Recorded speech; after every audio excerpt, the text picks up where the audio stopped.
राज प्रभो शासन स्वामी अंतर्यामी शासन स्वामी अंतर्यामी तीरथनाथ विभो ओम जय जिनराज प्रभो अरहन अरुह अभोगी ईश्वर अरिहंता ओ स्वामी ईश्वर अरिहंता केवल दर्शन केवल ज्ञानी केवल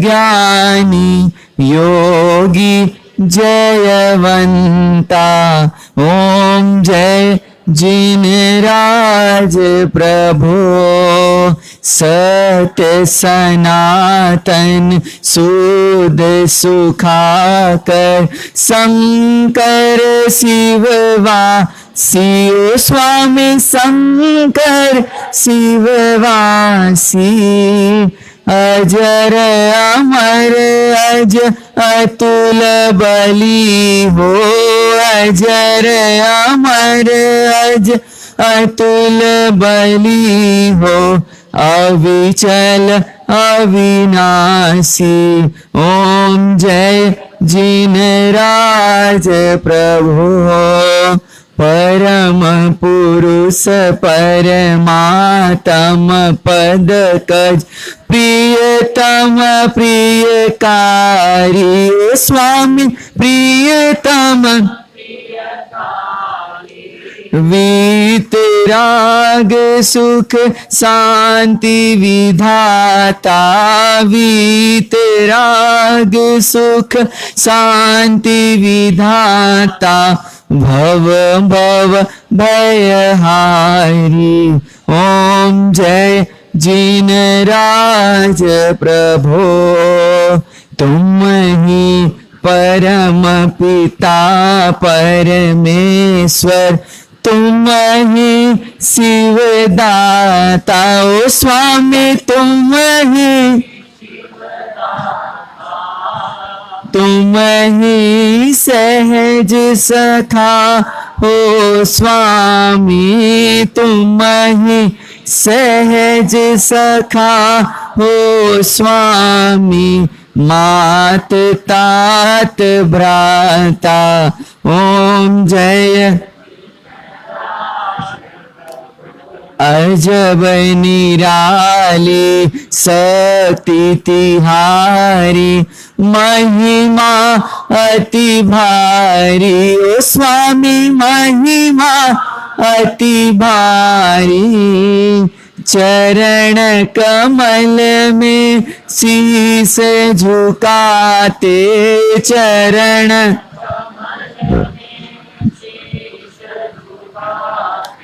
सुर नर व्रत धारी ओम जय जिनराज प्रभो तव समरण से पाप हमारे सारे हट जावे ओ स्वामी सारे हट जा विपदा सारी दूर विलावे विपदा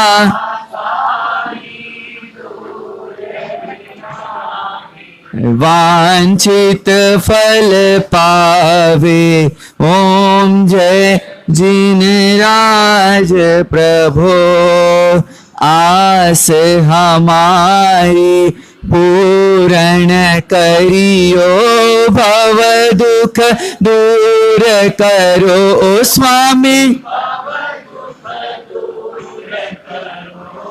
डूबत है अब नाव भंवर में डूबत है अब नाव भंवर में सागर पार करो ओम जय भगवान तेरे पद पंकज के हम मधुकर बन जाए ओ स्वामी, यही कामना एक हमारी, यही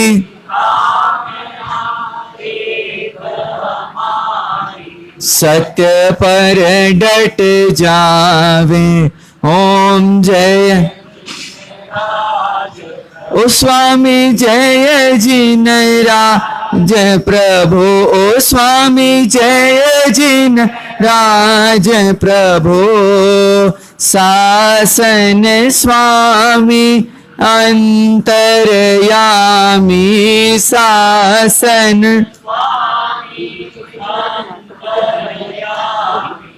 तीरथ नाथ विभो।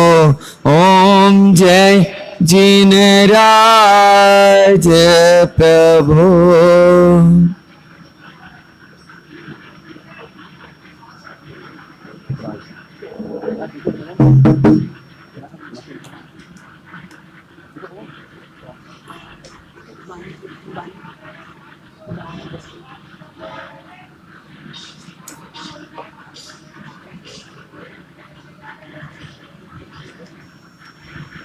इस युग के प्रथम तीर्थंकर प्रभु ऋषभनाथ भगवान के चरणों में कोटिशः नमन। परंपरा से हुए सभी अरिहंत परमात्माओं के चरणों में कोटिशः नमन। अनंत अनंत सिद्ध आत्माओं को नमन। मोक्ष मार्ग के साधक समस्त आचार्य उपाध्याय एवं साधु भगवंतों के चरणों में कोटिशः नमन। परम पूज्य परमोपकारी सतपथ प्रदर्शक गुरु भगवंत के चरणों में कोटिशः नमन। उपस्थित आदरणीय मुनि भगवंत, आदरणीय साध्वी जी महाराज सब, धर्म प्रेमी बंधुओं, माताओं एवं बहनों,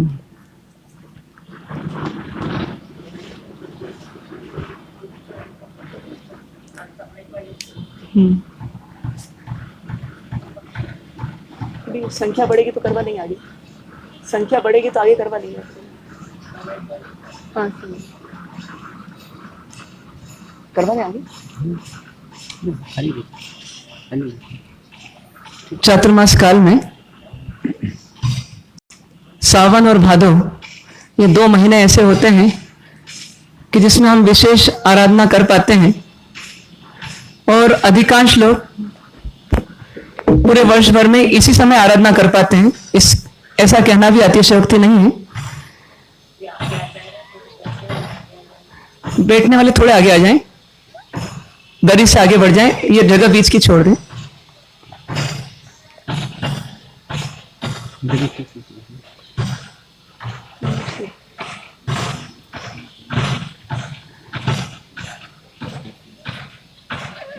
सावन से हमारी आराधना प्रारंभ होती है और भादो तक जाते जाते पर्युषण के 8 दिन जो मिलते हैं, इन 8 दिनों में विशेष विशेष और विशेष आराधना तक हम पहुंच जाते हैं।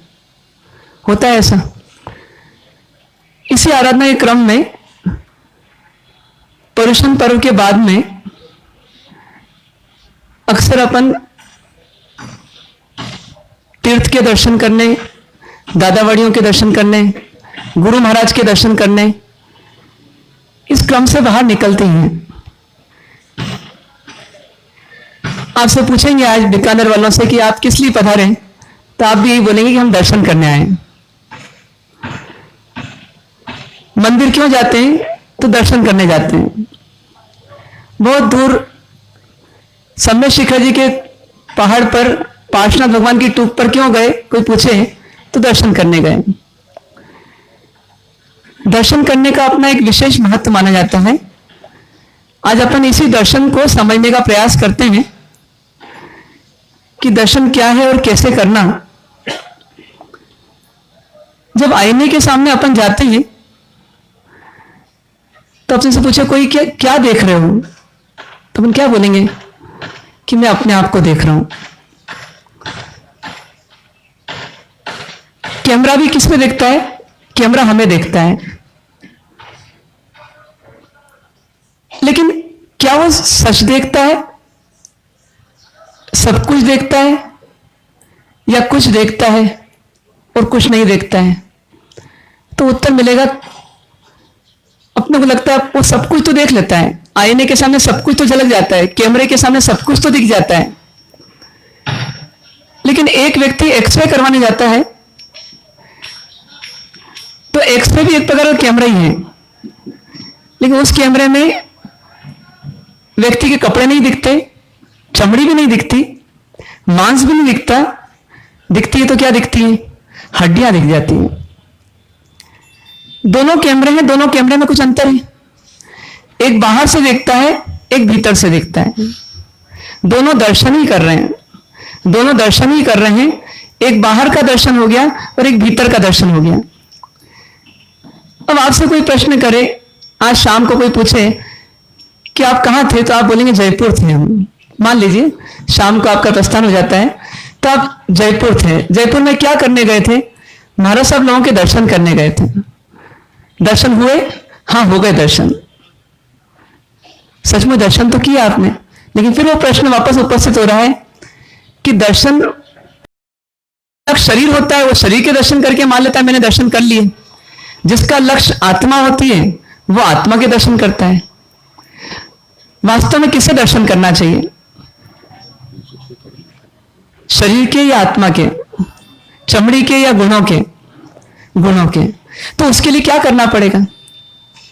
उसके लिए क्या करना पड़ेगा? तो हमें दर्शन शब्द की परिभाषा को थोड़ा बदलना पड़ेगा। दर्शन तो करना है हमें, लेकिन हमें गुणों के दर्शन करना है। हमें गुणों के दर्शन करना है। क्या हमें अंदर घुसना नहीं आता? क्या हमें अंदर झांकना नहीं आता? क्या हमें किसी के भीतर में झांक करके उसके गुणों को देखना नहीं आता? तो भीतर में झांकना तो आता है, भीतर में देखना तो आता है, लेकिन अंतर इतना है कि भीतर दो चीजें होती है, एक गुण भी होते हैं और एक दोष भी होते हैं। हमें भीतर झांकना तो आता है, लेकिन हम अक्सर किस दोष को देख लेते हैं और गुणों को छोड़ देते हैं। यदि एक साड़ी है और उस साड़ी में एक छेद छोटा सा है, जो बहन खरीदने आई है उसको पूरी 5 मीटर की साड़ी में क्या दिखेगा? छेद दिखेगा। कितना बड़ा छेद? तो 5 mm का भी नहीं है, 5 मिलीमीटर का भी नहीं है, लेकिन दिखेगा तो वही दिखेगा। ये हमारी दृष्टि है, ये हमारी कला हम मानते हैं, और इस कला के आधार पर हम दूसरों का मूल्यांकन करते हैं। और दूसरों का मूल्यांकन करके वास्तव में तो क्या करते हैं? अपने ईगो को सेटिस्फाई करते हैं। मतलब दूसरे के दर्शन करके उसके दोष देख करके हम अपने अहम की पुष्टि अदा करते हैं, हम अपने अहम का विसर्जन कम करते हैं। यह स्थिति प्राय सबकी होती है। या तो दर्शन उतले उतले होते हैं, या दर्शन गहरे होते हैं तो दोष के दर्शन होते हैं। दोनों ही जगह समस्या है।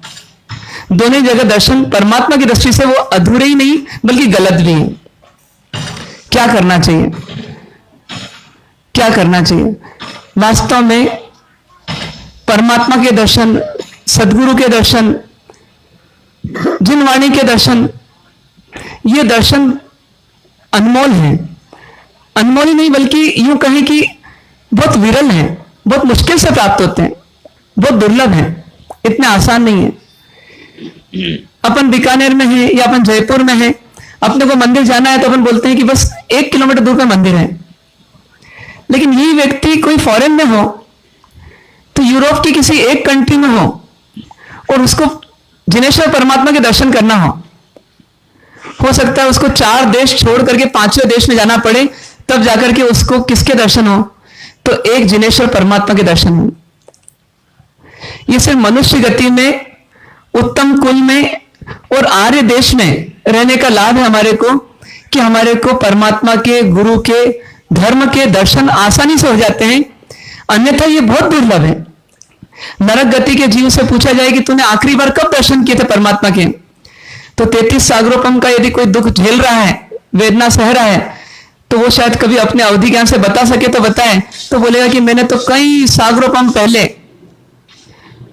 एक बार परमात्मा के दर्शन किए थे और उस समय वैल्यू समझ में नहीं आई, इसलिए क्या किया, उनके दर्शन करके भी उनके दर्शन करके भी अपने भीतर में कोई परिवर्तन नहीं ला सका, और जैसा जी रहा था, जिस तरह से जी रहा था, उस तरह जीता रहा, पाप की दुनिया में रचा पचा रहा, और आज देखो मेरी ये स्थिति आ गई कि मैं नरक में आ गया।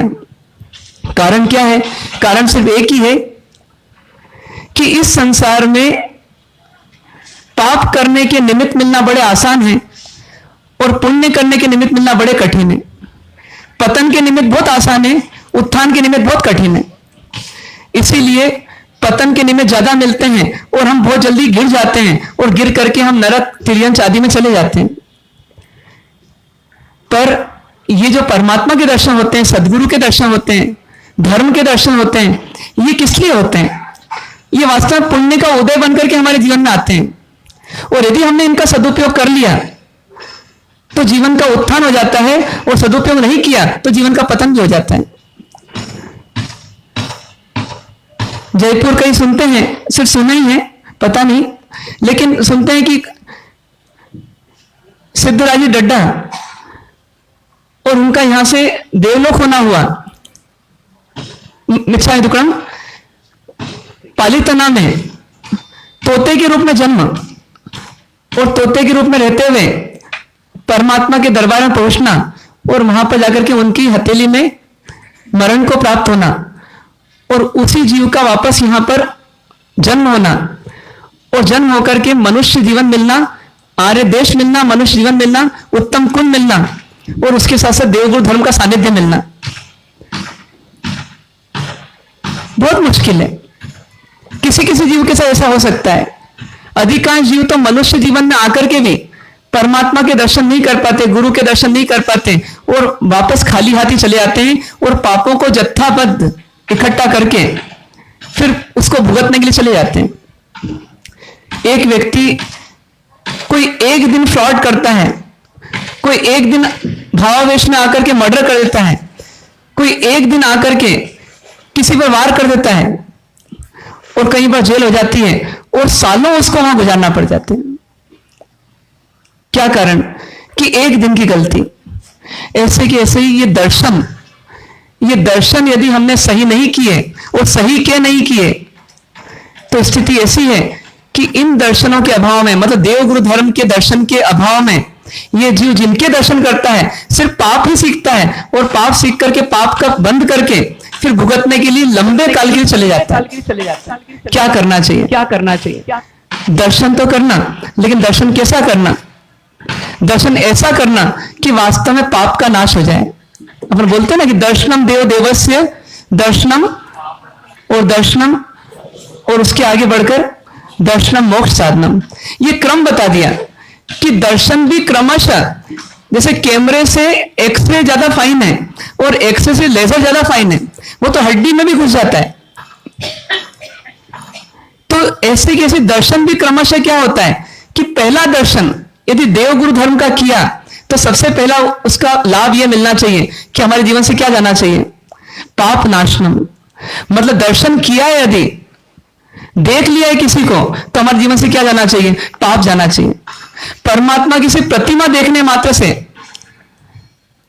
ऐसा आनंद आना चाहिए कि कितनी सुंदर प्रतिमा है, कितनी शांत प्रतिमा है, ये कोई संदेश दे रही है। इसके नेत्र बोल रहे हैं कि क्रोध मत करो, इसके होठ बोल रहे हैं कि अहित वचन मत बोलो, इसकी शांत मुद्रा बोल रही है कि हे जीव सहनशील बनो, सहज बनो, शांत बनो। जिस जीव को प्रतिमा देख करके विचार आ जाए, समझिए उसके जीवन में एक परिवर्तन आएगा भीतर में कि मुझे भी ऐसे ही बनना है, मुझे भी ऐसे ही बनना है, मुझे भी शांत रहना है, मुझे भी सहज रहना है, मुझे भी सहनशील रहना है, जुड़ना है दूसरों से तो प्रेम और वात्सल्य के साथ, और देखना है किसी को तो वासना और रसना के बिना देखना। तो ऐसा संदेश कौन दे रही है? ये प्रतिमा दे रही है। लेकिन इतना दर्शन हम करें तो जाकर के हमारा क्या होगा? पाप का नाश होगा। लेकिन जिसको साड़ी नहीं देखने की आदत है, साड़ी में छेद देखने की आदत है, वह जीव तो क्या करता है? दर्शन तो दिन भर करता है, क्योंकि कोई ना कोई निमित्त, कोई ना कोई कर्म का उदय तो मिलता ही रहता है। कभी जड़ जगत और कभी चेतन जगत से पाला पड़ता ही रहता है। लेकिन उनके दर्शन करते हुए क्या करता रहता है? तो अपने पाप का ही पोषण करता रहता है। यदि किसी बाजार से आप निकले और वहां पर खाने पीने का मार्केट है, तो आज एकादशना भी है, रात को खाना भी नहीं है, लेकिन निकले हैं और दिख गया, तो भाव बिगड़ेंगे कि नहीं बिगड़ेंगे? बिगड़ते कि नहीं बिगड़ते? और यदि भाव बिगड़ते हैं तो समझ जाइए हमारा क्या शुरू हो गया। तो दर्शन तो किया हमने वस्तु का, लेकिन वस्तु के दर्शन करने के साथ ही हमने किसका पोषण किया? पाप का पोषण किया। चलो आप खाने पीने के मार्केट को टाल दो, किसी और मार्केट से निकले और वहां अच्छी मूवी लगी हुई है कोई थिएटर में, और उसका बाहर पोस्टर लगा हुआ है, और उस पोस्टर में वासना और रसना की कुछ निमित्त हैं, उनको देखने मात्र से क्या होता है भीतर में? क्या होता है? भाव सुधरते हैं कि भाव बिगड़ते हैं? और भाव बिगड़ते हैं तो हमारा दर्शन करना क्या बन गया? पाप का कारण बना कि पुण्य का कारण बना? पाप का कारण बना। चलो वो भी छोड़ दें अपन, सोने चांदी के बाजार से निकली कोई बहन, उसको खरीदना कुछ नहीं है, सिर्फ निकलना है, लेकिन निकलते निकलते उसने कोई देखा, ज्वेलरी देखी, ज्वेलरी की शॉप देखी, ज्वेलरी की शॉप में ज्वेलरी देखी, और एक झलक दिखी, एक क्षण के लिए दिखी, लेकिन भीतर में एक भाव आ गया। क्या भाव आ गया? कि मुझे भी कुछ ज्वेलरी खरीदना है। अब भाव बिगड़े कि भाव सुधरे? तो इस जीव को संसार में अनेकों निमित्त मिलते हैं, और अनेकों निमित्त के मिलने के बाद में हर निमित्त से जुड़कर ये क्या करता रहा या क्या करता रहता है? भाव सुधारता रहता है कि बिगाड़ता रहता है? और जैसे भाव फिर वैसा भाव बनता है नहीं बनता? भावों से तो कर्म बंधन होता है, और कर्म बंधन से फिर अगले भावों का फैसला होता है। तो ऐसे बिगड़ने वाले निमित्तों में रहते हुए यदि ये जीव जिएगा तो जिंदगी भर क्या करता रहेगा? पाप ही बांधता रहेगा। तो इस जीव को पाप से बचने के लिए कोई उपाय है क्या? कोई उपाय है? कोई ऐसे निमित्त है क्या जिनसे जुड़ करके ये पाप से बच सकता है? तो उन्हीं का नाम क्या है? उन्हीं का नाम देव, गुरु और धर्म है। या तो दर्शन करो तो परमात्मा के करो, या दर्शन करो तो गुरु के करो, और या फिर दर्शन करो तो धर्म के करो। परमात्मा मंदिर में प्रतिमा के रूप में दिखेंगे, गुरु जो है वो इस शरीर के रूप में मिलेंगे, और धर्म कहां मिलेगा? तो धर्म शुभ सिद्धांतों, अच्छे सिद्धांतों के रूप में कहां रहेगा? मन में रहेगा। ये निमित्तों के मिलने पर इन तीन में से कोई एक के दर्शन हुए तो हम किससे बच जाएंगे? पाप से बच जाएंगे। यदि खाने पीने के मार्केट से निकले और निकलते हुए यदि हमको साबूदाने की खिचड़ी दिख गई, या हमारे को कोई चाट भाजी मिल गई और देखा और भाव बिगड़े, और उसी समय भीतर में धर्म तत्व जो है विचारों में, वो विचार जागृत हुए और हमको भाव मिले कि देखो अभी रात्रि का समय है और रसना के संस्कार तो खूब गहरे हैं, लेकिन आज मैंने रसना से बचने के लिए कम से कम सिर्फ आज के लिए एक नियम लिया है कि आज एकादशना किया है, तो आज मुझे अपने भाव नहीं बिगड़ने देना। तो इस विचार ने क्या कर लिया? हमारे को बचा लिया या नहीं बचाया? पाप से बच गए हम। नहीं तो पाप का बंद तो होता, खा नहीं पाते, कुछ खा नहीं पाते, लेकिन बंद पूरा करते, और बंद को भुगतने के लिए हो सकता है साबूदाने के कीड़े के रूप में ही पैदा होना पड़ता कभी, पर उससे बचने का एक मौका किसने दिया? किसने दिया? धर्म ने दिया। और ये धर्म किसने दिया हमें? ये धर्म किसने दिया? इस गंगा की गंगोत्री कौन है? परमात्मा है। तो इसलिए परमात्मा के दर्शन भी हमें इसी धर्म से जोड़ते हैं, गुरु के दर्शन भी इसी धर्म से जोड़ते हैं। और धर्म रहे यदि अंदर, और धर्म जागृत रहे, जीवंत रहे, तो क्या होगा? वो हमें इन्हीं निमित्तों में रहते हुए भी किससे बचाता रहेगा? पाप से बचाता रहेगा। वाटर पार्क गए बहुत से लोग एक साथ, लेकिन 100 में से 99 जो थे उसमें पानी में डुबकी लगाते रहे, उछलते कूदते रहे, छलांग लगाते रहे। एक कोई है जो बोला कि नहीं मुझे नहीं करना। उससे पूछा क्यों नहीं करना? तो उसने कहा कि नहीं इसमें हिंसा है। हिंसा है तो क्या है? पाप है, तो मुझे नहीं करना।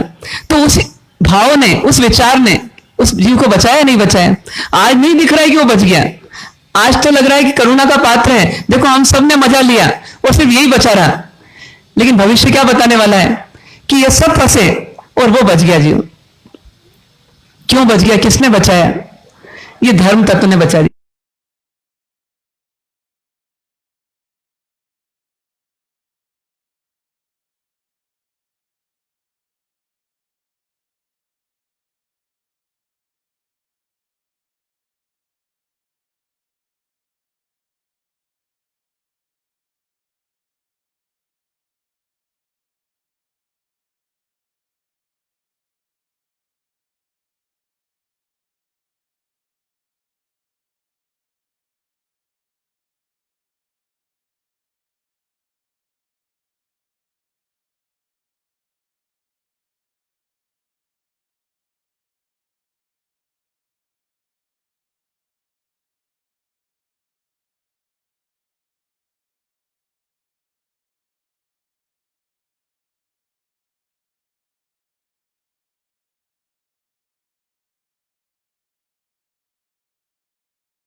और देवगुरु धर्म कहां रहेंगे? देवगुरु धर्म कहां रहेंगे? वास्तव में तो मन में रहेंगे। बस ये अंदर में नजर चली जाए, अंदर में झांक कर देखें और देव क्या कह रहे हैं, गुरु क्या कह रहे हैं, धर्म क्या कह रहे हैं। यदि इस बात की जागृति है तो हम बाहर के दर्शन करके फेल नहीं होंगे, क्योंकि भीतर के दर्शन हमारे हो रहे हैं। और जहां हमने इन तीन का साथ छोड़ा तो समझ जाइए हमारे जीवन में पाप का सिलसिला बढ़ा। दुकान पर अपन फोटो तो लगाते हैं परमात्मा का, लेकिन देखते किसको रहते हैं दिन भर? परमात्मा को, ग्राहक को। परमात्मा को कब देखते हैं? सुबह घुसते समय और रात को निकलते समय। और बाकी दिन भर किसको देखते रहते हैं? और लिखा क्या रहता है? अतिथि देवो भव। मतलब अतिथि कौन है? या ग्राहक देवो भव। ग्राहक क्या है? हमारा देव है। अरे भैया जो देव है उनको ही भूल गए तुम, और ग्राहक को देव बना लिया, तो ये ग्राहक काम नहीं आने वाला, आपको पाप से बचाने वाला नहीं है। यदि परमात्मा के दर्शन करते हुए ग्राहक को अटेंड करेंगे तो जीवन में प्रामाणिकता भी रह सकती है, मर्यादा भी रह सकती है, सत्य भी रह सकता है, व्रतों का पालन भी रह सकता है, और जीवन में शांति भी रह सकती है, और पाप से बचाव भी रह सकता है। लेकिन एक परमात्मा के दर्शन नहीं करने से स्थिति कितनी बिगड़ जाती है। वो चमरेंद्र का उदाहरण आता है ना। चमरेंद्र गया था, किससे लड़ने गया था? कल्पसूत्र में सुना है अभी अपन ने। तो सोधर्मेंद्र से लड़ने गया था, लेकिन किसके दर्शन करके गया? परमात्मा के दर्शन करके गया। तो अशुभ काम भी करने के पहले परमात्मा के दर्शन करने की प्रेरणा उससे मिलती है। तो हमारे को चाहे शुभ काम हो चाहे अशुभ काम हो, परमात्मा के दर्शन करना या नहीं करना। और परमात्मा के दर्शन हो गए, इसका फैसला कैसे होगा? तो बस परमात्मा के विचार हमारे जीवन में जीवंत है या नहीं है, उससे होगा। ये सबसे पहला है, ये सबसे पहला पार्ट है। इसलिए क्या करना? मंदिर में क्या कहते हैं? मंदिर में परमात्मा के दर्शन करना तो कैसे करना? कैसे करना? तो बाकी किसी दिशा में नहीं देखना, सिर्फ देखना तो किस दिशा में देखना? सिर्फ परमात्मा की दिशा में देखना। क्यों ऐसा बोला? क्यों ऐसा बोला? कि दर्शन में जब तक एकाग्रता नहीं होगी तब तक दर्शन का मन पर अंकन नहीं होगा। नेगेटिव बन जाता है ना। एक आपने बटन दबाया कैमरे का और नेगेटिव तैयार। अब उस नेगेटिव को कहीं भी कितनी भी बार पॉजिटिव कर लो, आपको हमेशा फोटो मिलेगा सही। ठीक उसी प्रकार से क्या है कि परमात्मा के दर्शन कैसे हो? तो परमात्मा का अंकन कहां हो जाए, परमात्मा का इंप्रेशन किस पर आ जाए? मन पर आ जाए। और फिर मन पर रहा हुआ इंप्रेशन हमेशा हमारे को दिग्दर्शन करता रहे, हमारा मार्गदर्शन करता रहे। मतलब एक बार का दर्शन जीवन भर का मार्गदर्शन बने तो वास्तव में दर्शन क्या है? वो दर्शन सार्थक है। जस्टी ये बात जस्टी है कि दर्शन तो करना, लेकिन सच्चे दर्शन करना। अभी यदि यही हैबिट हमने डाली कि प्रतिमा में परमात्मा को देखना शुरू कर दिया और परमात्मा के विचारों के साथ जीना शुरू कर दिया, तो घर परिवार में भी रहेंगे यदि हम, तो पहली बात तो दोष दर्शन करेंगे, गुण दर्शन करेंगे। परमात्मा के पास जाकर गुण दर्शन करने की हैबिट हुई, तो गुण दर्शन करने की हैबिट यदि बन गई एक बार, तो फिर जिससे ही मिलेंगे, जहां ही मिलेंगे, क्या देखने का प्रयास करेंगे? गुण देखने का प्रयास करेंगे। उदाहरण आता है कि एक सौतेली मां थी, और सौतेली मां का जो पुत्र था वो वास्तव में पहली पत्नी का पुत्र था। पहली पत्नी चली गई और दूसरी पत्नी आ गई, और दूसरी पत्नी आने के साथ ही वो बच्चे की मां पहली वाली तो छूट गई, लेकिन उसको दूसरी मां मिल गई। लेकिन दूसरी मां मिलने के बाद में भी उसको सौतेली मां में क्या दिखता रहा? कुछ लोगों ने कान भर दिए और कुछ लोगों ने कहा देख तेरी सौतेली मां आने वाली है और आएगी तो तेरा हित नहीं चाहेगी, बाहर से प्रेम से बोलेगी, लेकिन भीतर से तो क्या करेगी? तेरा सफाया करेगी, तेरे को कुछ मिलने नहीं देगी और तेरे को घर से निकाल देगी। तो उस बच्चे ने क्या सोचा? उस बच्चे ने सोचा कि ये सौतेली मां आ गई है, अब वो जितना प्रेम से बोलती उतना इसको क्या दिखता कि जरूर दाल में कुछ काला है, और जब दाल में काला है तो इस पर एतबार नहीं करना, इस पर विश्वास नहीं करना, तो जो भी कुछ कर रही है मेरा अहित ही चाह रही है। अब एक बार ऐसी इमेज बन गई किसी की, तो अब दर्शन अनेकों बार भी होगा, लेकिन उस दर्शन में क्या दिखेगा? गुण के दोष ही दिखेंगे। और ऐसे दोष यदि बार बार दिखेंगे तो सामने वाला भी कब तक सब्र करेगा? सामने वाला भी कब तक रुका रहेगा? यदि आपकी परीक्षा कोई बार बार ले और आप पर अविश्वास करे और आपके दोष ही दोष देखे, तो आप कब तक सब्र रख सकते हैं? रख सकते हैं? एक बार, दो बार, कितनी बार रखेंगे? यदि कोई बार बार आप पर दोषारोपण करता रहे, इल्जाम लगाता रहे, तो कब तक सहन करेंगे? तो सौतेली मां की परीक्षा हो रही थी। वो जो पुत्र समान बच्चा था, वो बच्चा हमेशा उनकी परीक्षा ले रहा था। ऐसा करते करते एक दिन घटना घटी कि पिताजी को जो सबसे प्रिय था, वो पूरे घर में क्या था? तो एक गुलदस्ता था। और वो गुलदस्ता क्या हुआ, एक दिन बच्चा शरारत कर रहा था और शरारत करते करते क्या हुआ, वो गुलदस्ता फूट गया। और फूट गया तो कांच बिखर गए। इतने में सौतेली मां का आना हुआ, और जिस पर हमेशा इल्जाम आते थे कि ये मेरी मां नहीं है, ये मेरा बुरा चाहती है, ये मेरा गलत चाहती है, उसी मां ने देखा और देखकर क्या किया, पूछा बेटे से, बच्चे से, था तो बच्चे ही अपना, तो बोले कि बेटा तुझे लगी तो नहीं? ऐसा करके उसने कहा नहीं लगी। वो तो डर गया। किससे डर रहा था वो? पिताजी से, कि पिताजी आएंगे तो छोड़ेंगे नहीं, और ये सौतेली मां कहीं ना कहीं कान भरेगी, वो भरेगी तो मेरे को दुखी करेगी, आज का दिन मेरा बहुत बुरा होने वाला है। लेकिन उस मां ने क्या करा, उन सब बिखरे हुए कांच को सोड़ दिया, और सोड़ने के बाद, समेटने के बाद उसको पलट दिया। अब सब कुछ नीट एंड क्लीन है, बस एक ही चीज उस पूरे ड्राइंग हॉल में, ड्राइंग रूम में नहीं है, गुलदस्ता नहीं है। और पतिदेव का रात में आगमन हुआ, और टेंशन में आना हुआ, और आने के बाद जैसे सुबह बैठे और नजर ड्राइंग रूम में पड़ी हुई चीजों पर गई, और सबसे प्रिय कौन? अपने पुरखों के समय का गुलदस्ता, और वो गुलदस्ता नहीं दिखा। वो नहीं दिखा तो जोर से आवाज दी और बुलाया पत्नी को, और कहां गया गुलदस्ता? वो बच्चा जो था, वो बच्चा पहले से जानता था कि पापा को जब गुस्सा आता है तो पापा किसी को छोड़ते नहीं है, और ये सौतेली मां जरूर बताई कि मैंने गड़बड़ की है। और क्या किया, वो छुप गया। कहां छुप गया? तो उसी ड्राइंग हॉल में टेबल क्लॉथ के नीचे अंदर छुप करके बैठा रहा, निकला ही नहीं बाहर, और पत्नी और पति का वार्तालाप चलता रहा। अंत में पत्नी ने एक शब्द बोला। क्या बोला होगा? वो सौतेला बेटा जो था वो सुन रहा था। क्या बोला? कि ये गुलदस्ता फूट गया, गलती से फूट गया, लेकिन वो गलती करने वाला कोई और नहीं था, मैं स्वयं थी। और जैसे ही उसने बोला मैं स्वयं थी, तो जोर से एक तमाचा पड़ा उस पर, और तमाचा जैसे ही पड़ा तो टेबल के अंदर से एक आवाज आई। क्या आवाज आई? किसने बोला? मां। किसने बोला? लगी किसको? कि बच्चे को लग गई। बताइए, तमाचा किसको पड़ा और लगी किसको?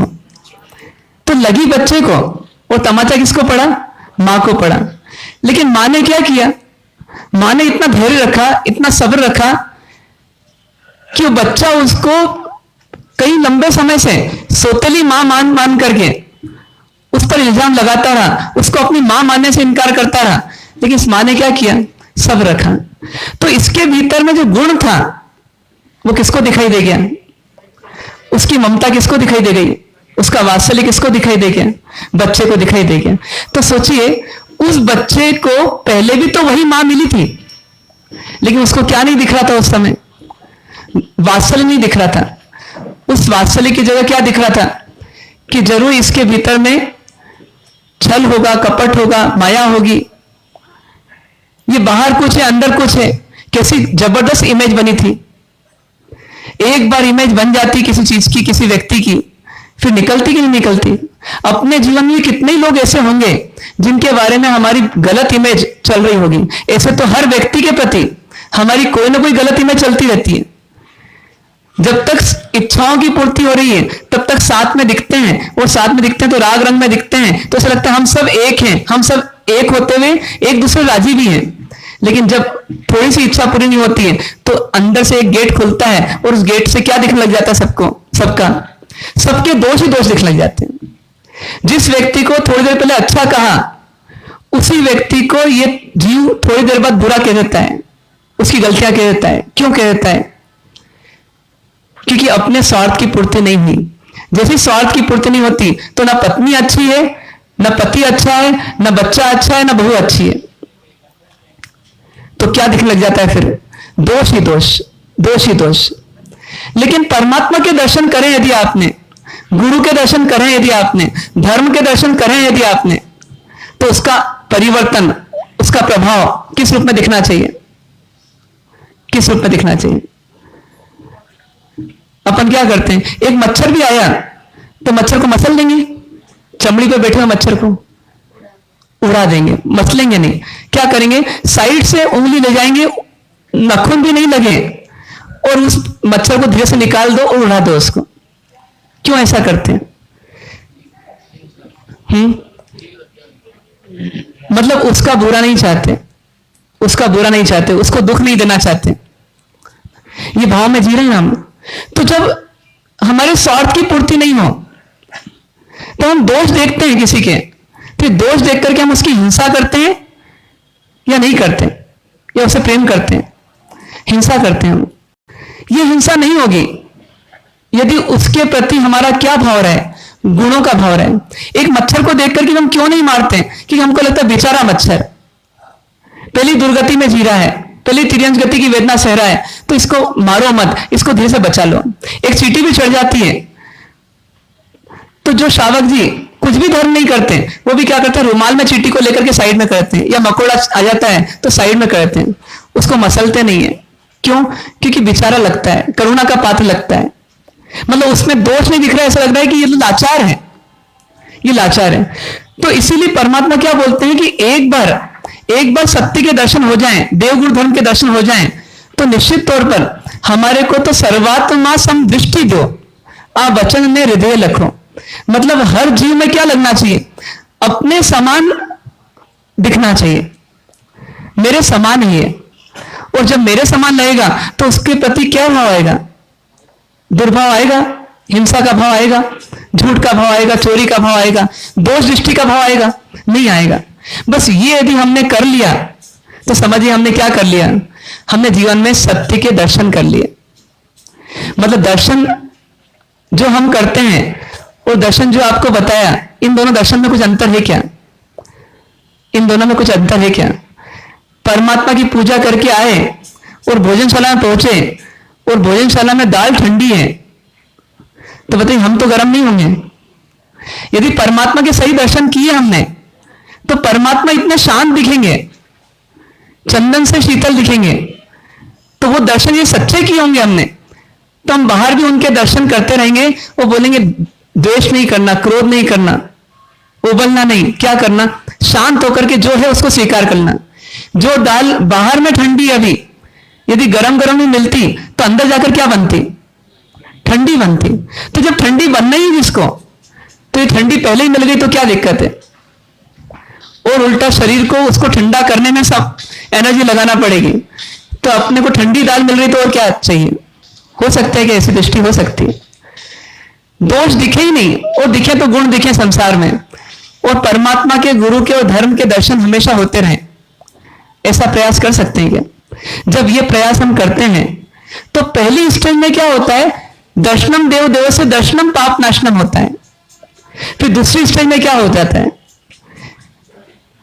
अब दोष नहीं दिख रहे, अब गुण दिख रहे हैं। लेकिन अब क्या होगा कि प्रतिमा के दर्शन करते करते हम कहां पहुंच जाएंगे? परमात्मा तक पहुंच जाएंगे। कहां तक पहुंच जाएंगे? परमात्मा तक पहुंच जाएंगे। तो प्रतिमा के दर्शन करने से पाप टल गया और परमात्मा के दर्शन हो गए। यदि किसी व्यक्ति को जिसको हम बहुत चाहते हैं और उसके फोटो के दर्शन हो जाते हैं यदि बहुत सालों के बाद, तो हम उस अतीत में खो जाते हैं जब उसके वास्तविक दर्शन हुए थे हमारे। तो ठीक उसी प्रकार से जब परमात्मा की प्रतिमा के दर्शन गहराई में जाके करते हैं तो दर्शन करते करते किसके दर्शन हो जाते हैं? तो परमात्मा के ही दर्शन हो जाते हैं। मीरा को किसके दर्शन होते होंगे? गौतम स्वामी को किसके दर्शन होते होंगे? चंदन वालों को किसके दर्शन होते होंगे? सोचिए, वो परम शुद्ध आत्मा के दर्शन हो जाते हैं, उस आत्मा के जिसमें कोई दाग नहीं था। आज तो हमारी भक्ति में बहुत सारी कमजोरियां हैं, लेकिन वास्तव में यदि भक्ति सच्ची हो तो कैसी स्थिति हो कि हमारे को नजर के सामने नहीं होकर के भी किसके दर्शन हो? तो परमात्मा के साक्षात दर्शन हो। जब किसी से खूब प्रेम होता है, खूब मोह होता है, तो व्यक्ति व्यक्ति सामने नहीं होता, सामने तो कुछ और होता है, लेकिन जब हम खो जाते हैं तो हमको किसके दर्शन हो जाते हैं? उस व्यक्ति के जिससे हमको प्रेम है। तो ऐसे के ऐसे परमात्मा के दर्शन हो जाए हमारे को, किसके माध्यम से? प्रतिमा के माध्यम से। तो ये दर्शन हमारा अगली स्टेज तक पहुंच जाता है। पाप का नाश करते करते कहां पहुंच जाता है? अब पुण्य का कारण बन जाता है, आराधना का कारण बन जाता है। काश ऐसी भक्ति हो जाए हमारी कि मंदिर पहुंचे और मंदिर में प्रतिमा दिखाई दी, वो प्रतिमा देखते देखते किसको देख लिया कि अतीत में ऐसे ही तो एक व्यक्तित्व रहा होगा, ऐसे ही तो एक महामानव रहा होगा जिसने खूब साधना की, खूब उपसर्ग सहे, खूब कष्ट सहे, भूख प्यास ठंड गर्मी बरसात, इन सब में वो जिया, लेकिन क्या नहीं किया? तो अपनी समता को नहीं खोया, सहजता को नहीं खोया, अपने आचरण को नीचे नहीं गिरने दिया। सोचिए, एक बार हमको यदि कोई चोर बोल दे या काम चोर बोल दे, कैसा लगेगा हमारे को? जो गाल फूले फूले हैं वो और फूल जाएंगे शायद। क्यों फूल जाएंगे? गुस्से से। तेरी हिम्मत कैसे हुई ऐसे? लेकिन आप सोचिए कि परमात्मा को साधना काल में भी चोर बोला गया। भगवान महावीर को कितनी बार चोर बोला गया, कितनी बार औंधा लटका दिया गया, कितनी बार उनको मारा गया, कितनी बार कुत्ते दौड़ाए गए, लेकिन उनकी और हमारे में क्या अंतर कि हम सहज नहीं रह सकते इन परिस्थितियों में, और वो कैसे रहे? एकदम सहज रहे, एकदम शांत रहे। हम अकेले तो क्या, पूरी दुनिया का एक एक व्यक्ति चुन लें और उसको चेक करें, उसकी तुलना करें परमात्मा से, तो कौन बराबरी कर पाएगा परमात्मा की, उनकी समता की, उनकी सहजता की? इसलिए परमात्मा बहुत ऊंचाई पर है। तो ऐसे परमात्मा की प्रतिमा देख करके किसकी याद आ जाए? उन परमात्मा के जीवन की याद आ जाए, उनकी समता की याद आ जाए, उनकी सहजता की याद आ जाए। तो क्या होगा? जब उनके दर्शन करने लग गए तो हमारे भीतर में आराधना के भाव आ जाएंगे, पूजा के भाव आ जाएंगे, स्तुति के भाव आ जाएंगे, उनके गुणों को रटने के भाव आ जाएंगे, उनके नाम स्मरण के भाव आ जाएंगे। और इससे क्या होगा? इससे हमारे भीतर में क्या पैदा होगा? पुण्य का भाव पैदा होगा। और पुण्य का भाव पैदा होने से क्या होगा? तो ये दर्शनम क्या बन जाएगा? दर्शनम स्वर्ग सोपानम बन जाएगा। मतलब कहां तो ये नरक की ओर जाने वाली आत्मा और कहां परमात्मा के सानिध्य को पाकर के कहां पहुंच सकती है? स्वर्ग पहुंच सकती है। एक आत्मा को कहना बड़ा आसान है कि उनका स्वर्गवास हो गया, लेकिन वास्तव में स्वर्ग तक पहुंचना भी इतना आसान नहीं है। क्यों? क्योंकि 3 गतियों को पार करने के बाद ये देवगति की प्राप्ति होती है। अधिकांश जीव इस संसार में, इस मनुष्य गति में आने के बाद तो कहां जाते हैं? तो तिर्यंश गति की ओर ही जाते हैं, पशु गति की ओर जाते हैं। 100 में से कितने प्राणी पशु गति में जाते होंगे? तो शास्त्र क्या फरमाते हैं कि 99.99 लोग कहां जाते हैं दिनेश भैया? तिर्यंश गति में जाते हैं। कितने? 100 में से 99.999 कर दो, इतने लोग कहां जाते हैं? क्यों जाते हैं? क्योंकि जिंदगी भर क्या चलता रहता है? किसका कारोबार चलता है? कोई सोना चांदी का है, कोई हीरे जवाहरात का है, कोई टेक्सटाइल का है, कोई कुछ है, कोई कुछ है, लेकिन ये सब करते हुए एक कारोबार सतत चल रहा है। किसका? पाप का व्यापार। और वो भी किससे? मन से भी, वचन से भी, काया से भी, करके भी, करा के भी, अनुमोदन से भी। ऐसे पाप का कारोबार करने वाले हम जीव कहां जाएंगे? कहां जाने की संभावना है? तो ऐसे जीवों को बोल रहे हैं दर्शनम स्वर्ग सोपानम। तुम कहां जा सकते हो? पशु गति में कुत्ता बने के बजाय तुम कहां जा सकते हो? आता है एक उदाहरण कि एक कुत्ता मर रहा था और उसको नवकारमन सुनाया गया, और नवकारमन सुनते सुनते वो जीव के भाव बदल गए, और भाव बदलने से वो कहां पहुंच गया? देवलोक में भी कहां पहुंच गया? तो उत्तर आता है कि इंद्र बन गया। कैसे बन गया? क्या बदलने से? तो एक नवकार मंत्र भाव बदल सकता है, तो प्रतिमा भाव नहीं बदल सकती। पर कब बदल सकती है? जब प्रतिमा में किसके दर्शन कर लें। यदि बच्चे का फोटो है, अपने पुत्र का फोटो है, वो अमेरिका में है और उसके दर्शन हो जाएं, तो फोटो देखते से किसकी याद आएगी आपको? उस बच्चे की याद आ जाएगी। कल्पनाओं में आप सोच लगेंगे वो बच्चा फ्लैट में होगा, वो ऐसा कर रहा होगा, वैसा कर रहा होगा। तो सोचिए, जिसको परमात्मा से प्रेम होगा, परमात्मा से अनुराग होगा, तो उसको प्रतिमा देखते से किसके दर्शन हो जाएंगे? तो प्रतिमा के दर्शन करने के दो तरीके, एक प्रतिमा में से प्रतिमा देखो, ये पहली स्टेज। और दूसरी स्टेज क्या कि प्रतिमा में किसको देख लो? परमात्मा को देख लो। जिसने परमात्मा को देख लिया उसको लगा कि ये मेरे ऐसे मानव, मेरे ऐसे जीव, और ये मेरे ऐसे होते हुए भी इन्होंने कितना पलटा अपने आप को, कितना बदला अपने आप को। इनके सानिध्य में रहकर के चंड कौशिक जो डसने वाला वो कैसा बन गया? शांत बन गया। तो ये कितने शांत होंगे? यदि वो शांत है तो ये तो परम शांत है। तो ऐसे परमात्मा ने अपने सब कर्मों को खपा लिया और मुक्त हो गए। तो हे जीव, तू भी आगे बढ़, तू भी अपने कर्मों को खपा। और ऐसे भाव जब हम करेंगे तो बताइए किसकी तैयारी कर रहे होंगे? या तो मोक्ष की, और मोक्ष नहीं हो सके तो किसकी? तो कम से कम सदगति की। इसलिए बोला दर्शनम स्वर्ग सोपानम। और आगे बढ़ जाए यदि, तो ये परमात्मा के दर्शन करते करते करते करते हमें किसके दर्शन हो जाते हैं? हमें स्वयं की आत्मा के दर्शन हो जाते हैं। और जब स्वयं की आत्मा के दर्शन हो जाते हैं तो हमें लगता है परमात्मा कहीं बाहर नहीं है। परमात्मा बनने की योग्यता कहां है? हमारे भीतर है। जैसे गुण परमात्मा में है ऐसे गुण हमारे में है। अजितनाथ भगवान के स्तवन में देवचंदी महाराज साहब ने कहा कि ज्ञानादि गुण संपदार है, तुझे अनंत अपार।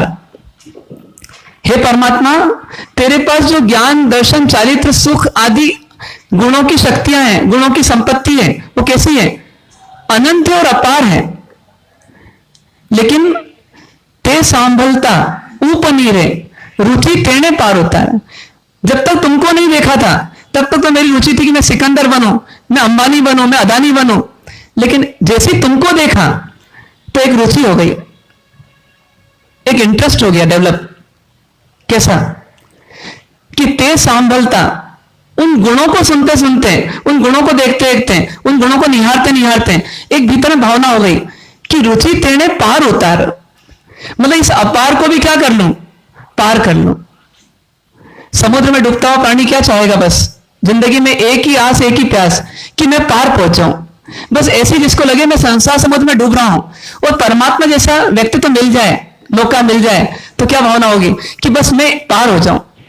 तो अपने जीवन में जो कमियां हैं, जो कमजोरियां हैं, जो कलुषताएं हैं, जो अंदर की बहुत सारी विकृतियां हैं, विकार हैं, ये मन इतना गहरा है, इतना कलुषित है कि यदि हम गोडाउन में देखें तो कचरा बगदा पड़ा रहता है, लेकिन उससे भी कई गुना अधिक कचरा कहां पड़ा हुआ है?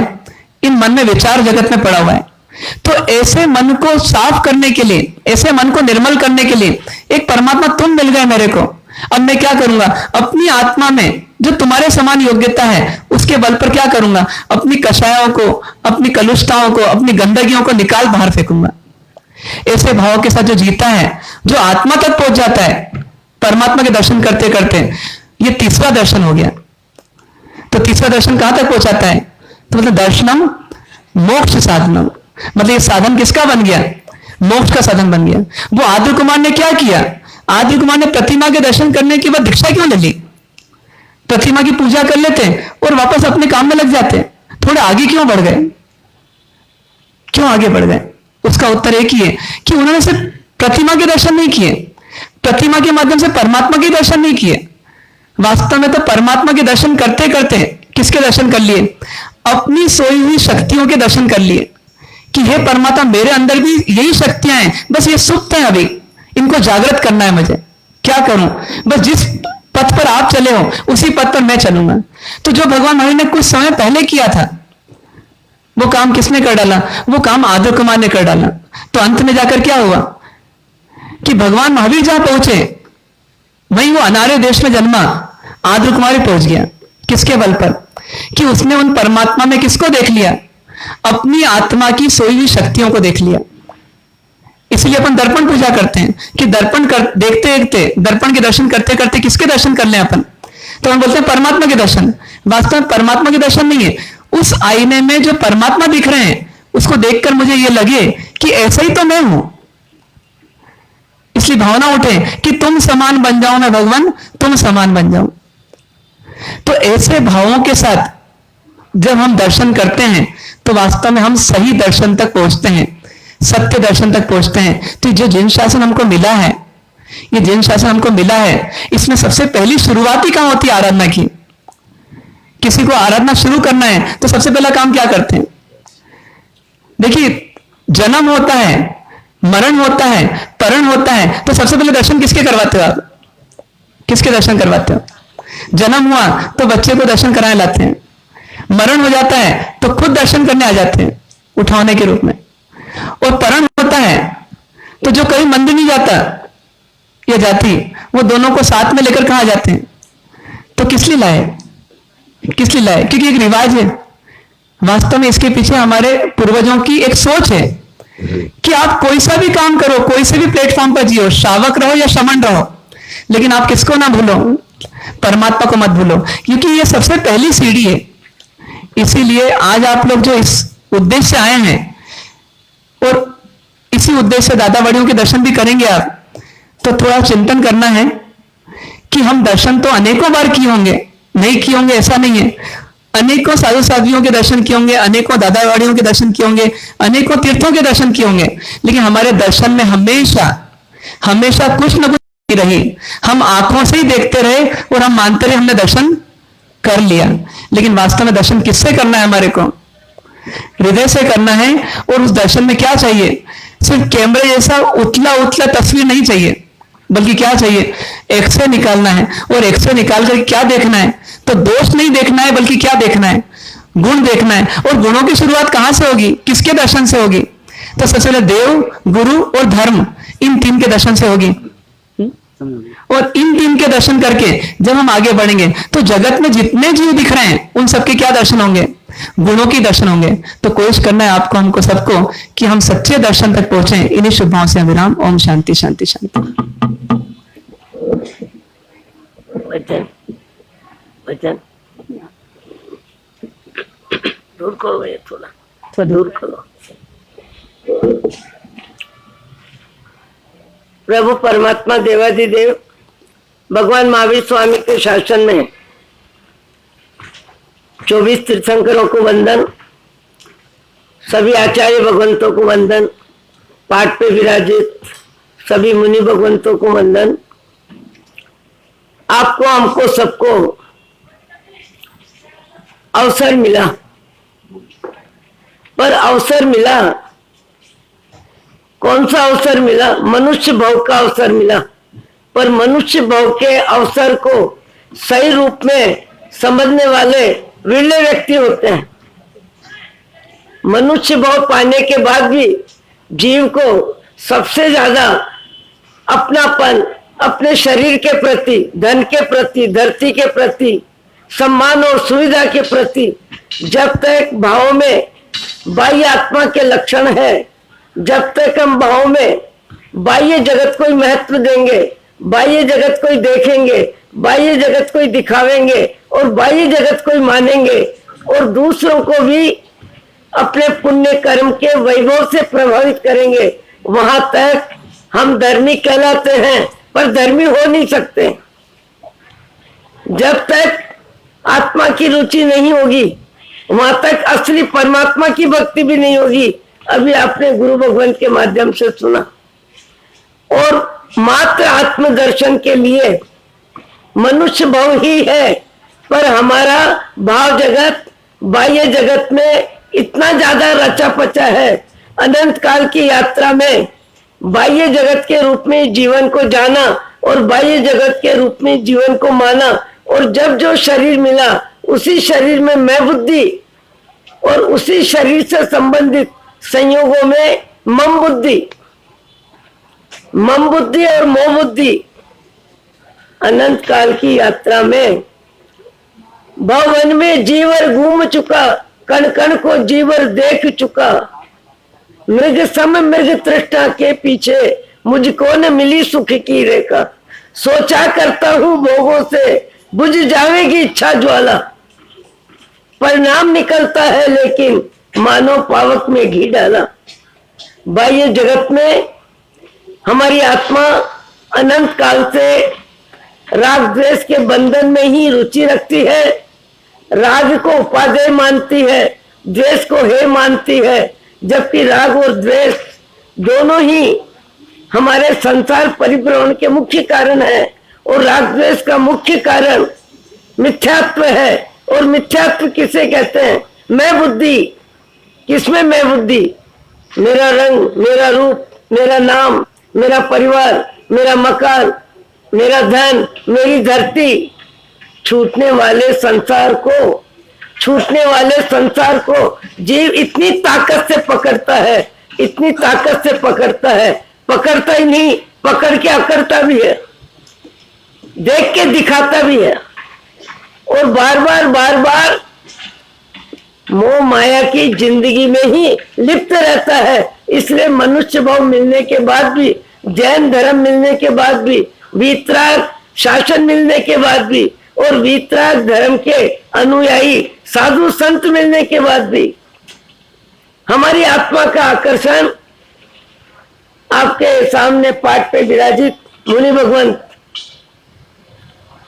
आपके सामने पाठ पे विराजित मुनि भगवंत, इनकी आकृति, इनका शरीर, इनकी वेशभूषा, इनकी आराधना, इनकी साधना, इनका स्वाध्याय में मुख्य आत्मा है या संसार है? मुख्य आत्मा है। नमो लोए सव्य सावणम, अपन वंदना करते हैं, नमो लोए सव्य सावणम। समस्त संतों को हम नमस्कार करते हैं। संत कौन होते हैं? जो सत्य को जानते हैं, सत्य को जानने वाले संत होते हैं, और जिनके संपर्क से, जिनके वचन से, जिनकी आकृति से, जिनके रहन सहन से हमारे जीवन में सत्संग का रंग लगे, सत्संग का रंग लगे,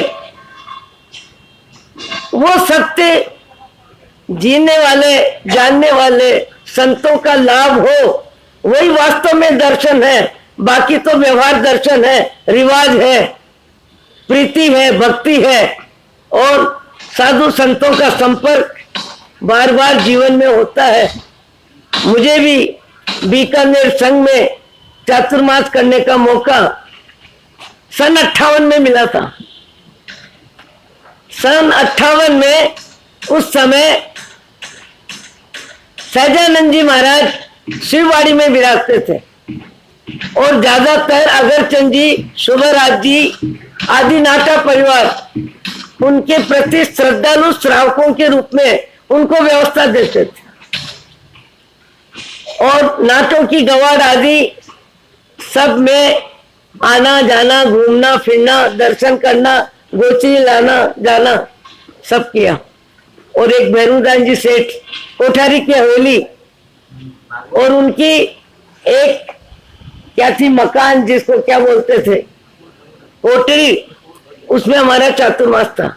विजेंद्र सिंह जी महाराज, तिलक सिंह जी महाराज, हमारे गुरुवर्य श्री की मातुश्री विज्ञान सिंह जी महाराज, आपने हमने जीवन में कितनों को देखा, कितनी बार देखा, कहां कहां देखा, कहां कहां घूमे, कहां कहां फिरे, और किन किन को देख के राजी हुए,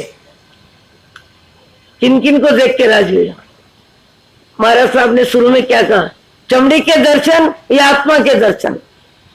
ईमानदारी पूर्वक यदि आप हम अपनी आत्मा से पूछें तो हम बाह्य जगत के ही दर्शन करते हैं, बाह्य जगत को ही देखते हैं, और बाह्य जगत को ही दिखाते हैं, और बाह्य जगत को देख के राजी होते हैं। एक श्रावक आए, और आने के बाद बैठे बातचीत करने लगे। दूसरे श्रावक मुझे कहते हैं, महाराज आपने देखा, महाराज आपने देखा। मैंने कहा क्या देखा? बोले आपने देखा नहीं, इनकी उंगली में अंगूठी कम में कम 20 लाख का हीरा है, 20 लाख का हीरा है। मैंने कहा तुम्हारी हमारी आत्मा में जब तक मिथ्यात्व है वहीं तक एकेंद्रिय के कलेवर का ही महत्व होगा, एकेंद्रिय के कलेवर का ही मोह होगा, और एकेंद्रिय के कलेवर को देखने और दिखाने में जीव आनंदित होता है।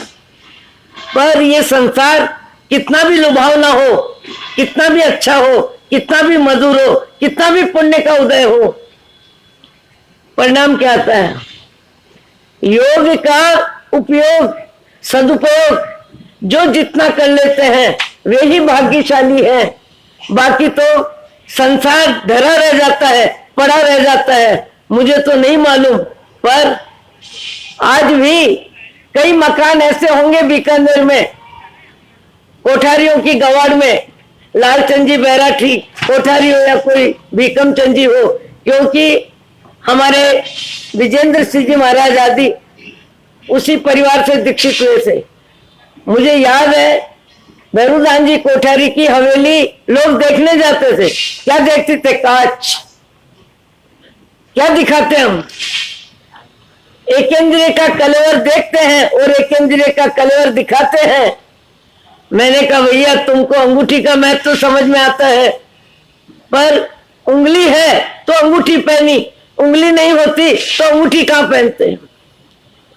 मनुष्य जीवन का महत्व समझ वाले, मनुष्य जीवन का महत्व समझने वाले अंतर में झांकते हैं, दुर्गुण घटाते हैं, सद्गुण बढ़ाते हैं और ज्यादा में ज्यादा सद्गुणियों का संपर्क करते हैं, उनसे शिक्षा लेते हैं, उनसे संस्कार लेते हैं और अपने भीतर के भाव जगत की गंदगी को कम करना, यही मनुष्य जीवन का असली उद्देश्य होता है। असली उद्देश्य क्या? महाराज श्री ने अभी कहा अपने जीवन में झांकें और देखें कि हकीकत है कि हमको दूसरों की अच्छाई जितनी समझ में आती है उससे ज्यादा में ज्यादा जल्दी में जल्दी उनकी कमी समझ में आती है। भगवान के सामने आप हम सब सदा सदा से बोलते रहे। क्या बोलते रहे? निंदा किसी की मैं किसी से भूल कर भी ना करूं। शब्द क्या बोलते हैं? भगवान के सामने बोलते हैं, निंदा किसी की मैं किसी से भूल कर भी ना करूं, और राजी राजी करते हैं और जिंदगी भर करते हैं। और भगवान के सामने भावों की अभिव्यक्ति हमारी कितनी झूठी है और झूठ बोल के हम राजी होते हैं। और भगवान के सामने भी हमारे भाव जगत को सुधारने की हमें सद्बुद्धि नहीं मिलती। ऐसा नहीं, हमारे भाव जगत में कालुष्ट इतना है कि हमें परमात्मा के दर्शन करने के बाद भी वास्तविक आत्मा के दर्शन करने की भूख नहीं जगती है। ये संसार है, अनंत काल से घूम रहे हैं, फिर रहे हैं, फिरते रहेंगे। कब तक? जब तक परमात्मा के असली दर्शन, उनके गुणों के दर्शन, उनके स्वरूप के दर्शन, उनके विचारों के दर्शन, उनके मार्गदर्शन से हमारी आत्मा प्रभावित नहीं होगी, वहां तक क्या होगा? वहां तक क्या होगा? पुद्गल का प्रेमी पुद्गल कोई बढ़ाता है, पुद्गल कोई देखता है, पुद्गल कोई दिखाता है। अभी एक महानुभाव आए थे, बहुत बड़े व्यापारी, किस प्रांत के बताने की जरूरत नहीं। उसी समय गुरुवर्य विचक्षण सिद्धि महाराज की समाधि में काम करने वाला भी खड़ा था। मैंने बात ही बात में कहा कि गुरुवर्य श्री की समाधि में इस भैया ने काम किया है। बोले मेरे बेटे के कमरे का भी काम किया है। संसार में जब तक बाह्य जगत की मिठास है और बाह्य जगत की समझ में आता है और बाह्य जगत को देखते के फूलते हैं और दूसरों को उसी तरफ आकर्षित करते हैं, एक कमरे की डिजाइन में, रंग रूप में, कला में खर्च करना, वो महानुभाव कह रहे थे 1 करोड़ रुपया एक कमरे की व्यवस्था में। कमरा बड़ा है, बहुत बड़ा है। 1 करोड़ की व्यवस्था मोह की जिंदगी में, संतान के मोह में, संपत्ति के आकर्षण में, दुनिया को दिखाने के लिए 1 करोड़ की संपत्ति परमात्मा की भक्ति में, इस तन मन धन का उपयोग तप में, त्याग में, भक्ति में, सब में अपन आटे में नमक जितना करते हैं। 24 घंटे में आज ही गुरु महाराज सवेरे हमारे साथ सत्संग में फरमा रहे थे कि अपना मनुष्य जीवन का समय साधना में कितना लगता है, साधना में कितना लगता है और व्यवहार में कितना लगता है और आने जाने वालों के साथ बातचीत में कितना लगता है। हमारा ज्यादा में ज्यादा समय मोह की जिंदगी में लगता है। ज्यादा में ज्यादा हम देख के राजी होते हैं, दिखा के राजी होते हैं। ऐसे ही किसी जगह एक बार और काम पड़ा और अपन गए और सामने वाला कहता है महाराज मेरे मकान में पगले करो पगले करो। अब मकान में पगले होने चाहिए या परमात्मा की वाणी का स्पर्श आत्मा में होना चाहिए। ईंट चूने पत्थर में पगले कराते हैं या फिर हाड़ मांस के पुतले में हमारी मम बुद्धि मोह बुद्धि। बोले महाराज देखो सभी कमरों में थोड़े चरण स्पर्श कर दो। और उसके बाद क्या कहते हैं महाराज साहब कैसा लगा कैसा लगा। बंबई में रहते हैं और राजस्थान में मकान बना के रखते हैं, कभी कभी जाते हैं और देख के राजी होते हैं, दिखा के राजी होते हैं। बोले कैसा लगा। मैंने कहा भैया सच्चाई तो ये गुरुओं से हमने सुना है, गुरुओं से सुना है ये पुण्य का प्रदर्शन है, अहम की संतुष्टि है और मोह का बंध है। इससे ज्यादा मनुष्य जीवन में पुण्य के उदय का उपयोग क्या है। पुण्य के उदय का उपयोग नहीं, अपमान है। और अपमान करने वाले को त्रियंच गति में संसार की यात्रा में लंबे समय सफर करना पड़ता है। अनंत काल से हम सफर कर रहे हैं, अभी तक भी हमें थकावट का एहसास नहीं हो रहा है। अभी तक भी थकावट का एहसास नहीं हो रहा है। अभी भी हमको ऐसा नहीं लगता कि अब मुझे त्रियंच गति में नहीं जाना, अब मुझे नरक गति में नहीं जाना।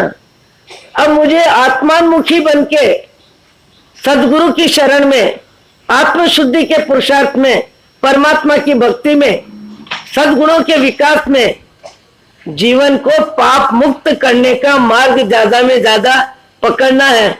गुरु महाराज आपको हमको सबको जितना मार्गदर्शन दे रहे हैं, धन्य व्यक्ति वो होंगे जो मार्ग को स्वीकार करने में रुचि बनाएंगे। सुनाते तो मुझे भी वर्षों हो गए, आपको भी वर्षों हो गए। आपके यहाँ तो एक बहुत बड़ी लाइब्रेरी है, अगर चंजी नाटा की देन है। उस लाइब्रेरी का उपयोग शायद 100 व्यक्ति 50 व्यक्ति 1 घंटा स्वाध्याय करने में करते होंगे। कितनी बड़ी लाइब्रेरी, 1 लाख पुस्तकें होगी। समय बदलता है, परिस्थिति बदलती है, जीवन बदलता है। आज आप हम सब मनुष्य शरीर में बैठे हैं, आने वाला भव कैसा मिलेगा, आने वाला भव कैसा मिलेगा, कहाँ हम जीवन जिएंगे, इसका रिजल्ट किसी के पास नहीं है। आपका मेरा भाव जगती, आपका मेरा भाव जगती अपने भव का निर्णय करेगा। और भव का निर्णय भावों से नहीं होगा, आचरण से होगा, सद्गुणों से होगा। बाह्य जगत बाहर में ही रह जाए, बाह्य जगत बाहर में ही रह जाए, भीतर में बाहर ना आवे बाह्य जगत की। गुरुदेव विचक्षण श्री जी महाराज के गुरनी जी महाराज, स्वर्ण श्री जी महाराज, जिनका देवलोक बीकानेर में हुआ, दीक्षा लेके 9 वर्ष तक गुरुदेव विचक्षण श्री जी महाराज का ज्यादा में ज्यादा समय गुरुवर्या की सेवा में बीकानेर में बीता। बीकानेर में 9 वर्ष तक उनका समय बीता। 19 वर्ष की उम्र में स्वर्ण श्री जी महाराज का देवलोक हो गया। उसके बाद उनका विचरण क्षेत्र रहा और विचरण क्षेत्र इतना व्यापक रहा और इतनी समन्वय की रुचि रही। सब में देखूं श्री भगवान, सब में देखूं श्री भगवान। विचक्षण श्री जी महाराज 20वीं सदी की महान साध्वी, आज पूरा भारत मानता है, जानने वाले जानते हैं कि कैसी वेदना और वेदना में कैसी समता। ऐसे गुरु महाराज 9 वर्ष तक आपके बीकानेर में एक साथ रहे। फिर विजेंद्र सिंह महाराज को दीक्षा दी, तब फिर 2 वर्ष उनको रहने का मौका बीकानेर में मिला। और बीकानेर तीर्थ के समान स्तवनों में गाया जाता है। अब आज बीकानेर श्री संघ गुरु महाराज के दर्शन के लिए, वंदन के लिए, दादावाड़ियों के दर्शन के लिए यहाँ अपना समय का सदुपयोग करने के लिए आए हैं।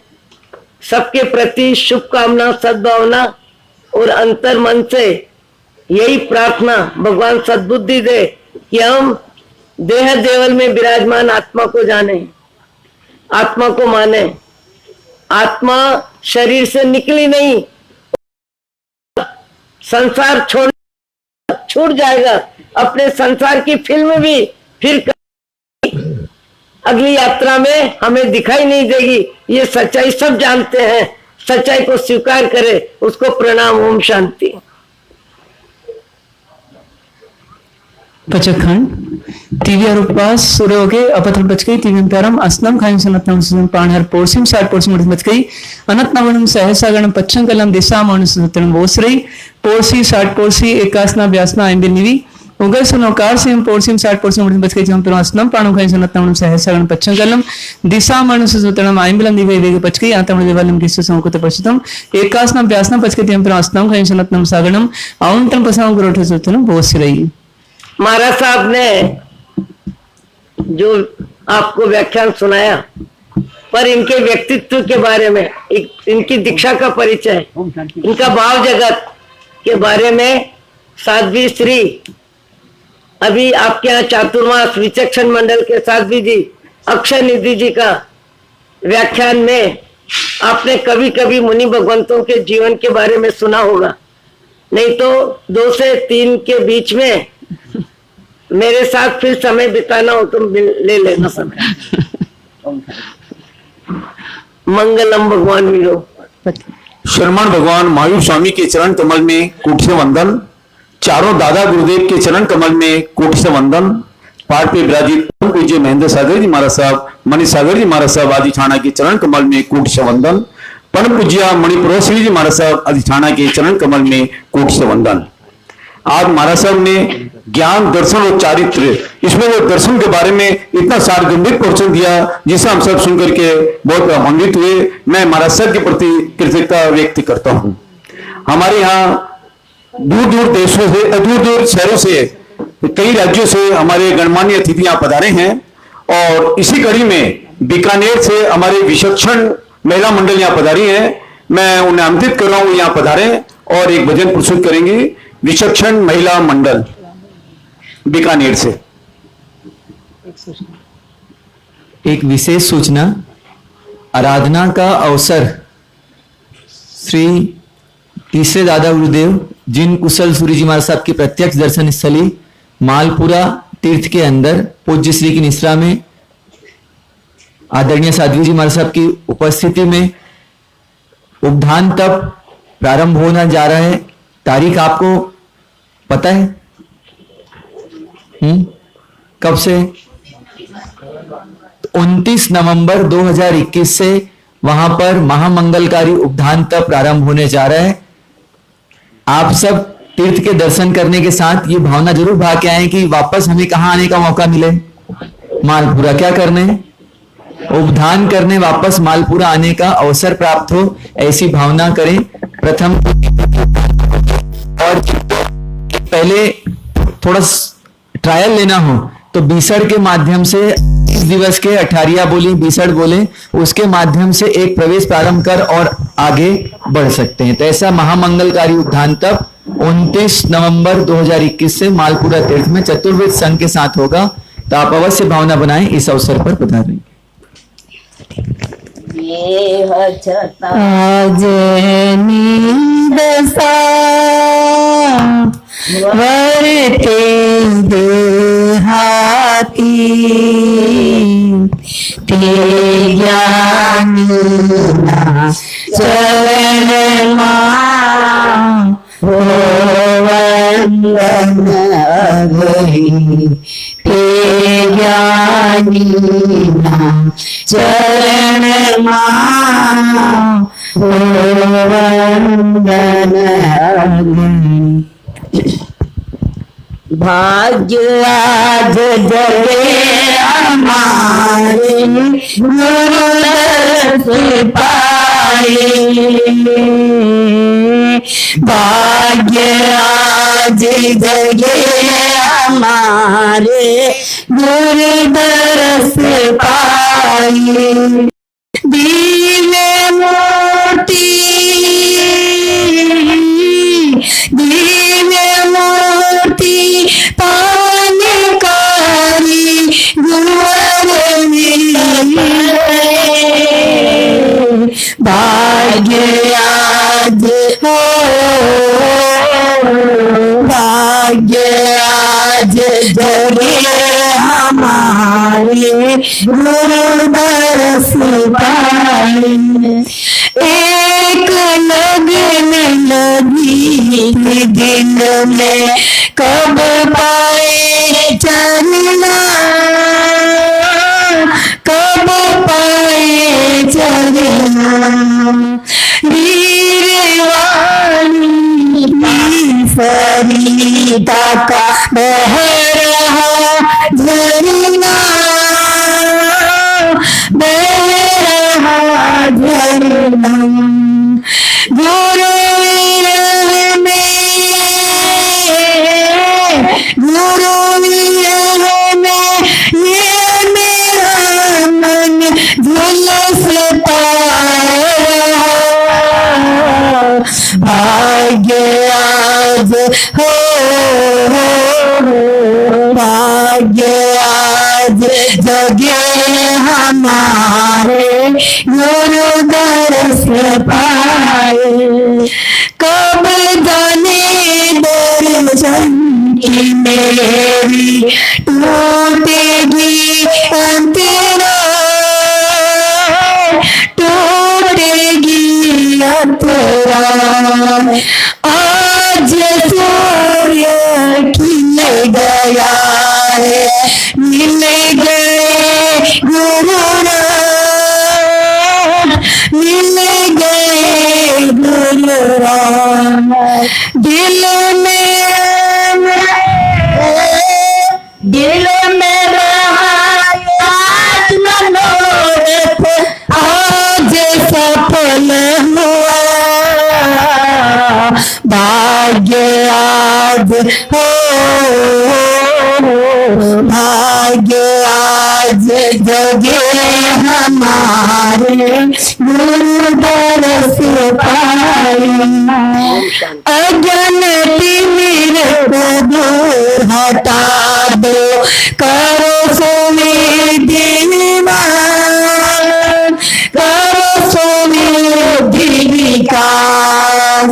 आत्मज्ञान की चाबी दे दो, करे हम अरदास, करे हम अरदास। आज चरण इतनर संग शीश झुका रहा, आज चरण मनोनी चरण शीश झुका रहा। भाग्य आज हो, भाग्य आज जगे हमारे गुरु दरस पाए। मूर्ति देव मूर्ति पावनकारी गुरु। भाग्य आज हो, भाग्य आज जगे हमारे। सभी का मेहर न करना, करते हैं अरदास। भाग्य आज हो, भाग्य आज जगे हमारे गुरु दरस पाए, गुरु दरस पाए, गुरु दरस पाए। बीकानेर तो सदाई भाग्यशाली है। विजेंद्र सिंह जी महाराज, चंद्रपाल सिंह जी महाराज, आज बीकानेर के हमारे ग्रुप में कितने साधु जी महाराज हैं। गुरुवर अर्जी सुन लो, शांति, टाइम हो गया। बीकानेर सब नर नारी जो वे बाटनी अब थारी, चलो बीकानेर।